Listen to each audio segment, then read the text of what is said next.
नमस्कार। कांग्रेस की भारत जोड़ो यात्रा पहले दिन से विवादों में है। हर दिन कोई ना कोई नया विवाद होता है। एक दिन राहुल गांधी की टी शर्ट को लेकर के विवाद हुआ, दूसरे दिन एक कैथोलिक पादरी जॉर्ज पोनैया से मिलने का विवाद हुआ, फिर कन्हैया कुमार के यात्रा में चलने को लेकर के विवाद हुआ। अभी यात्रा 5 दिन की हुई है और कम से कम 3 विवाद ऐसे हो चुके हैं जिन पर पिछले 5 दिन से लगातार चर्चा हो रही है। 24 घंटे चलने वाले न्यूज चैनल हों या सोशल मीडिया के प्लेटफॉर्म हों, हर जगह कांग्रेस से जुड़े उन विवादों की चर्चा हो रही है जो भारत जोड़ो यात्रा की है। भारतीय जनता पार्टी के तमाम नेता उन विवादों को हवा दे रहे हैं। उन्हीं विवादों पर टेलीविजन की बहसें हो रही हैं, उन्हीं विवादों पर भारतीय जनता पार्टी के प्रवक्ताओं की प्रेस कॉन्फ्रेंस हो रही है और यहां तक कि भारतीय जनता पार्टी के तमाम बड़े नेता उन विवादों पर प्रतिक्रिया दे रहे हैं। आप याद करिए कि ऐसा इसके पहले कब हुआ था। पिछले 8 साल में क्या कोई ऐसा मौका, कोई ऐसा इंसिडेंट ध्यान में आता है जब कांग्रेस पार्टी एजेंडा सेट कर रही हो और बीजेपी उस पर प्रतिक्रिया दे रही हो? पिछले 8 साल का कोई भी कालखंड, कोई भी समय ऐसा नहीं है जब कांग्रेस एजेंडा सेट कर रही हो और बीजेपी प्रतिक्रिया दे उस पर। हमेशा बीजेपी या केंद्र सरकार की तरफ से एजेंडा सेट किया जाता था, बड़े नेता, सत्ता पक्ष के बड़े नेता एजेंडा सेट करते थे और कांग्रेस उस पर प्रतिक्रिया देती थी। बड़ी लाचार और दयनीय सी कांग्रेस दिखती थी प्रतिक्रिया देते हुए, और इस बात की बहुत चर्चा भी होती थी कि कांग्रेस अपना एजेंडा क्यों नहीं सेट कर पा रही है। यह पहली दफा है पिछले 8 साल में जब कांग्रेस अपना एजेंडा सेट कर रही है और बीजेपी उस पर रिस्पॉन्ड कर रही है। यह इस बात को समझ लेना चाहिए है कि कांग्रेस को लेकर के, भारत जोड़ो यात्रा को लेकर के जितने भी विवाद हुए हैं उसमें से कोई भी विवाद अनायास नहीं है।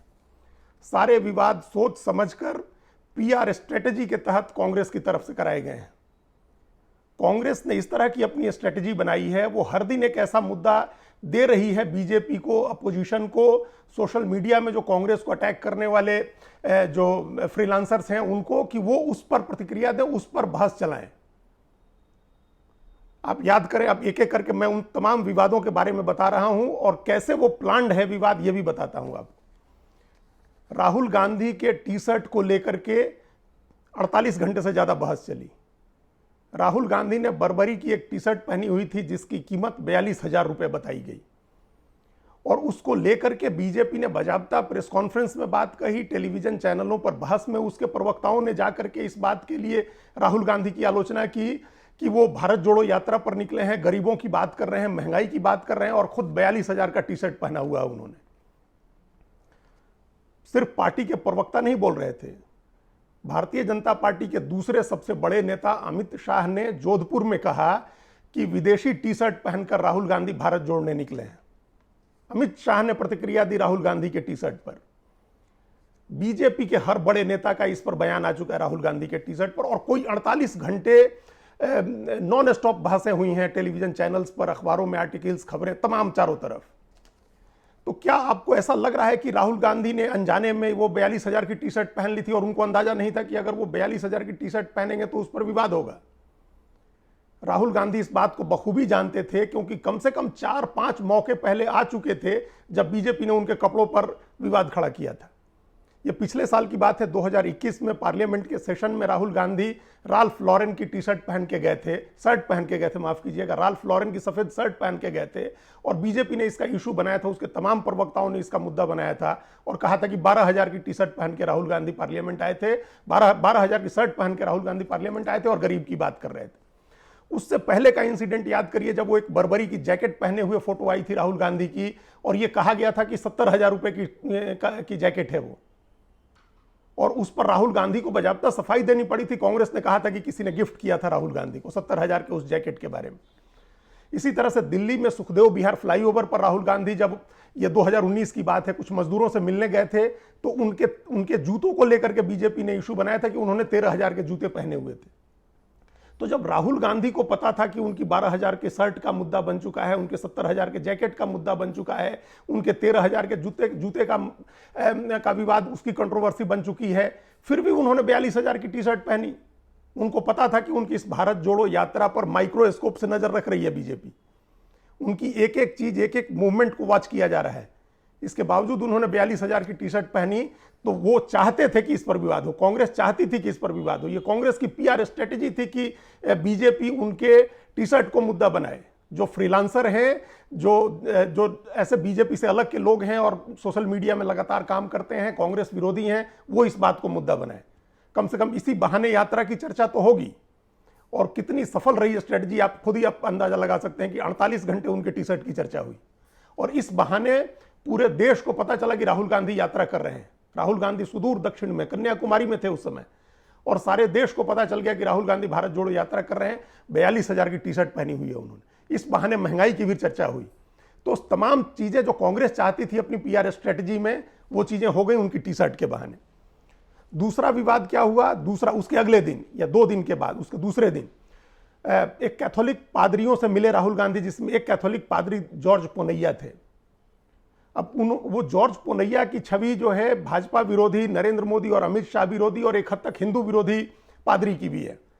तो क्या राहुल गांधी और कांग्रेस की टीम को यह पता नहीं था? उनको सब, वो जॉर्ज पोनैया के बारे में हर आदमी जानता था। वो पिछले ही साल अरेस्ट हुए थे। नरेंद्र मोदी और अमित शाह पर हेट स्पीच की वजह से उनको गिरफ्तार किया गया था और उन्होंने माफी मांगी थी। सारे देश को यह बात पता है। और तमिलनाडु की यूनिट तो कांग्रेस की माशाल्लाह बहुत अच्छी है, मजबूत यूनिट है। उसके 8 एमपी हैं वहां सरकार है उनकी, वो सब जान रहे थे। इसके बावजूद राहुल गांधी जॉर्ज पोनैया से मिले क्योंकि वो चाहते थे कि यह मुद्दा बने।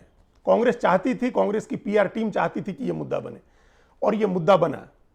हालांकि उसको एक ट्विस्ट दिया गया जिसमें कुछ ऐसा ऑडियो आया जिसके बारे में कांग्रेस कह रही है कि उस ऑडियो का उस तस्वीर से कोई लेना देना नहीं है। तो यह संभव है कि वो एडिटेड हो, अभी उसके बारे में कुछ पक्के तौर पर नहीं कहा जा सकता है कि जो बोल रहे हैं पोनैया वो उसी समय का है या उस कभी और किसी और समय कही गई बात को उस तस्वीर पर, उस वीडियो पर लगाया गया है। जो भी हो, लेकिन वो इतना बड़ा विवाद हो गया कि पिछले 24 घंटे से ज्यादा समय से वो विवाद चल रहा है जॉर्ज पोनैया का।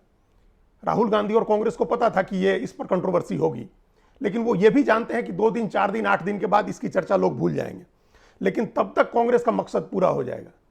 अभी राहुल गांधी की यात्रा तमिलनाडु से निकल करके केरल में जाने वाली थी, उसके ठीक पहले ये जॉर्ज पोनैया से उनकी मुलाकात हुई और ये तस्वीरें आई, ऑडियो, इसका वीडियो आया। तमिलनाडु से निकल के राहुल की यात्रा केरल में घुसी है और वो 19 दिन तक केरल में रहने वाले हैं। केरल की 20 लोकसभा सीटों में से 15 कांग्रेस के पास है और कांग्रेस पार्टी को अभी भी सबसे ज्यादा उम्मीद केरल से है। पिछला विधानसभा चुनाव कांग्रेस हार गई थी, लेकिन अभी भी सबसे ज्यादा उम्मीद लोकसभा चुनाव में कांग्रेस को केरल से है। और केरल में बड़ी आबादी, 1/4 आबादी के करीब वहां क्रिश्चियन आबादी है। तो उसका भी एक टारगेट उनको करना था। वो एक मैसेज देना चाह रहे थे पूरे साउथ के लिए। वो तमिलनाडु में, केरल में, इसके बाद उनकी यात्रा कर्नाटक जाएगी, फिर आंध्र प्रदेश, तेलंगाना, उस पूरे इलाके में जहां अल्पसंख्यक हैं उसको, उस क्लास को उन्होंने टारगेट किया। ये सारा नैरेटिव बदल जाएगा जब वो नॉर्थ में आएंगे या सेंट्रल इंडिया में आएंगे, जब बीजेपी की पट्टी में, जब बीजेपी के असर वाले इलाकों में घूमना शुरू करेंगे तो कहीं न वो चर्च जाएंगे न किसी पादरी से उनकी मुलाकात होगी। लेकिन तमिलनाडु में वो चर्च भी गए और वो पादरी से भी मिले और यहां भी उनकी स्ट्रेटजी और कांग्रेस की पीआर स्ट्रेटजी सही साबित हो गई, क्योंकि बीजेपी ने 24 घंटे से ज्यादा समय तक इसको मुद्दा बनाए रखा। उसके बाद कन्हैया कुमार को कांग्रेस के उन 117 भारत यात्रियों में शामिल किया गया है जो पूरे समय राहुल गांधी के साथ चलेंगे। कन्हैया कुमार उस चीज का प्रतीक है, टुकड़े टुकड़े गैंग का जो नैरेटिव बीजेपी ने बनाया था उसके प्रतीक हैं कन्हैया कुमार। इसके बावजूद कांग्रेस को यह पता है, इसके बावजूद कांग्रेस ने राहुल गांधी की यात्रा में उनको शामिल किया और बड़ी प्रमुखता से यह बताया गया कि कन्हैया कुमार उस यात्रा में 117 दिन चलेंगे। और आप देखिए कि पिछले 5 दिन से कांग्रेस पार्टी की भारत जोड़ो यात्रा में हर जगह कन्हैया कुमार हाईलाइट हुए हैं।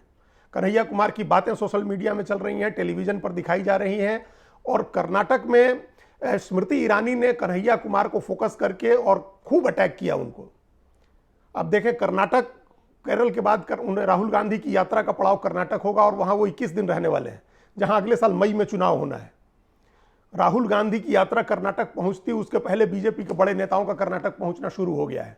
स्मृति ईरानी ने जनस्पंदन प्रोग्राम में, जब कर्नाटक सरकार के 3 साल पूरे होने का जो कार्यक्रम है उसमें कन्हैया कुमार को टारगेट किया। उन्होंने कांग्रेस को इस बात के लिए टारगेट किया कि टुकड़े टुकड़े गैंग के लोग उस राहुल गांधी की यात्रा में घूम रहे हैं। उन्होंने कन्हैया का नाम नहीं लिया, लेकिन सारा फोकस कन्हैया पर करके उन्होंने अटैक किया।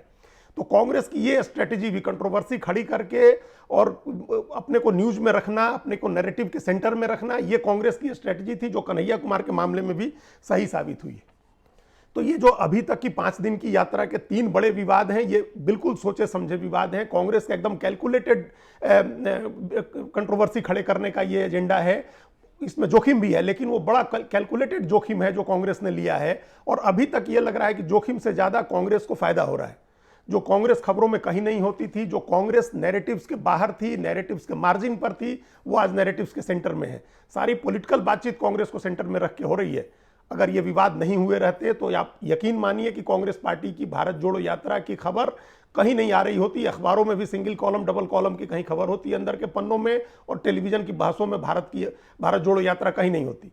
लेकिन आज भारत जोड़ो यात्रा टेलीविजन की हर बहस में है, हर अखबार में है, हर जगह खबर है उसकी, सोशल मीडिया पर है। तो वो इसलिए है क्योंकि कांग्रेस की मीडिया टीम ने, उसकी पीआर टीम ने जानबूझ करके विवाद खड़े किए हैं।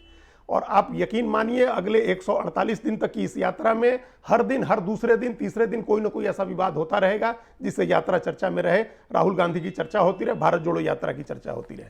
धन्यवाद। कृपया हमारे चैनल के साथ जुड़िए, लाइक कीजिए, सब्सक्राइब कीजिए, बेल आइकॉन जरूर दबाइए।